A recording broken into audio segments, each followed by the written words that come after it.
Hi everyone, so my name's Oki. Welcome to my new YouTube channel, and today I will be talking about a recent read of mine, and it's called Remembrance by Meg Cabot. So this is actually the 7th book in her famous Mediator series, so for those of you who have not read the previous 6 books and are watching this video right now, you might want to click away if you have every intention to read those books, unless you don't mind spoilers, in which case, salutes to you. I would also like to put it out there as a disclaimer that anything I say in this video regarding the book will probably be my own personal opinion, so do not judge me for it. Do not penalize me and do not take it as fact. A little bit about Remembrance. So it is set 6 years after the end of the 6th book, and Suze is an adult. She is engaged to the love of her life, the very much alive, wait for it, Dr. Hector Jesse da Silva. The guy's dream came true, isn't that like totally amazing? Things just couldn't be better for her, except that apparently they can, because the past apparently just isn't keen on staying just a memory.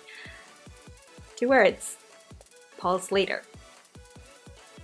Couple things I liked about this book, all the memories, the nostalgic memories, that turning that first page, meeting these characters again, seeing them as an adults and catching up with their lives now that they're adults and seeing them live out their dreams in some of their cases.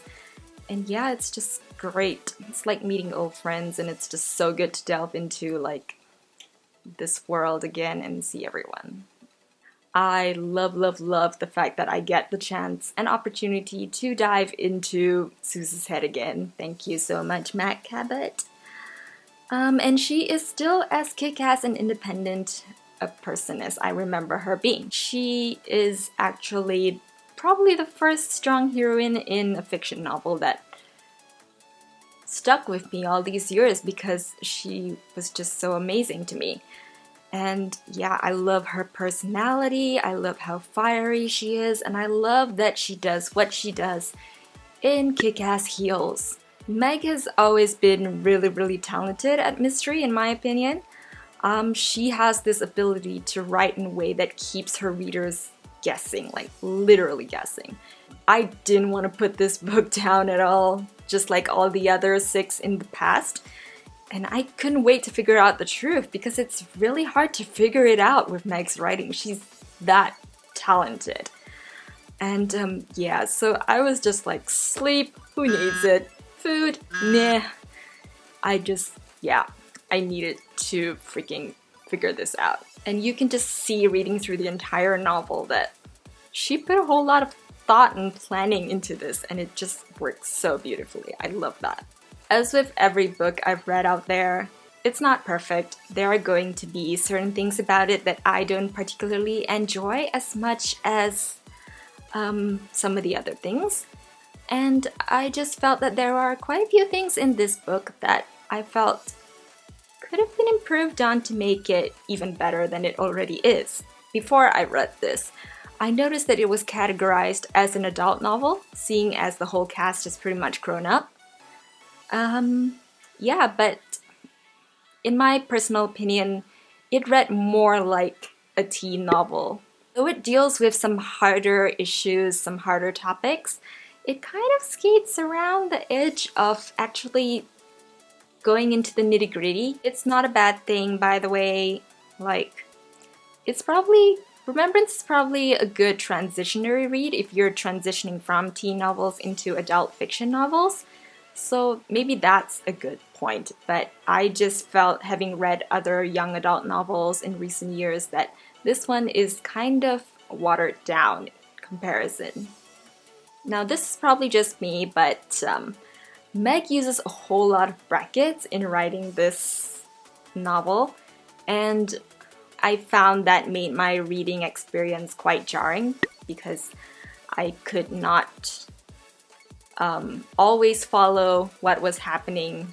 It distracted me a little bit from what was being said, what was really going on in Sue's head, and it's like I had to reread certain passages just to make sure I got what was going on and was not distracted by whatever it was in the brackets. But again, this is very subjective. It could be a stylistic choice on Meg's part, which I'm totally cool with. Someone else could argue that maybe this adds a added sense of realism to Suze's character, and they might be right. Maybe it does, because nobody thinks in a straight line, and nobody thinks so freaking clear and logically, at least I don't. Now this next point kind of bothered me quite a bit, because I hope it's not just me, but I felt that there was a pointless amount of sexual tension going on in this novel in between Jessie and Suze in terms of their relationship. On one hand, bravo, lots of steamy scenes, yay, yay us. On the other hand, it's like, while it works in most novels, I feel like this is because it's supposed to show development in terms of a relationship between two characters. But when it comes to Suze and Jessie, it's like they're engaged in this novel, but the relationship seems kind of at a standstill. So I just felt like those steamy scenes serve no better purpose other than as fan service to us fans. I'm not complaining about that fact, but yeah, I just felt that the love scenes didn't really add to the plot whatsoever, and yeah, it annoyed me just that little bit. The last point I kind of want to bring up is the flimsy characterization that I noticed. I get it that 6 years have passed. People grow up, people change, people are adults now in this book, and yeah, it's just to be expected that time changes people, but I feel like there's a certain level of believability that has to be maintained when it comes to characters. So I felt that two characters in particular kind of crossed that line and went into complete OOC territory, namely Jessie and Paul. And I didn't enjoy the fact that they felt completely out of character to me. Without giving too much away, we know Paul comes back in this. We know he's a complex character and he's kind of hard to deal with. But in this novel, in Remembrance, it just felt like someone was flipping an off and on switch in his head continuously every time.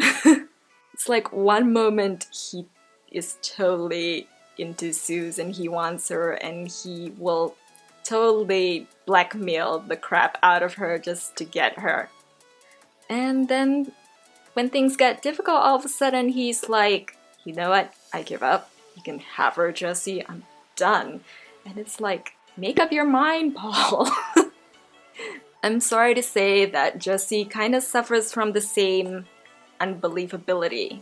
He basically goes from this person who agonizes over the fact that he killed a person out of self-defense to a person who is a doctor and is suddenly okay with the idea of administering cruel physical torture on another person.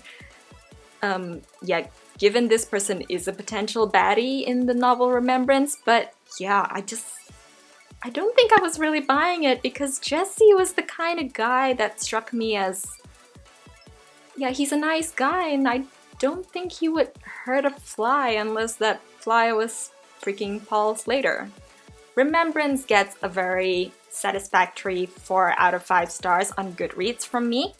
Yeah, I would definitely recommend this book to any fans of the original series, but I wouldn't really consider this a must-read in terms of closure or anything because, in my opinion, the 6th book ended beautifully enough. It was just perfect where it was. There was no need to revisit these characters, though I very much appreciate the fact that we got this opportunity to do so. Also, the original series is a really tall order to live up to, and it's been a really long time, and I think Meg did a good job regardless.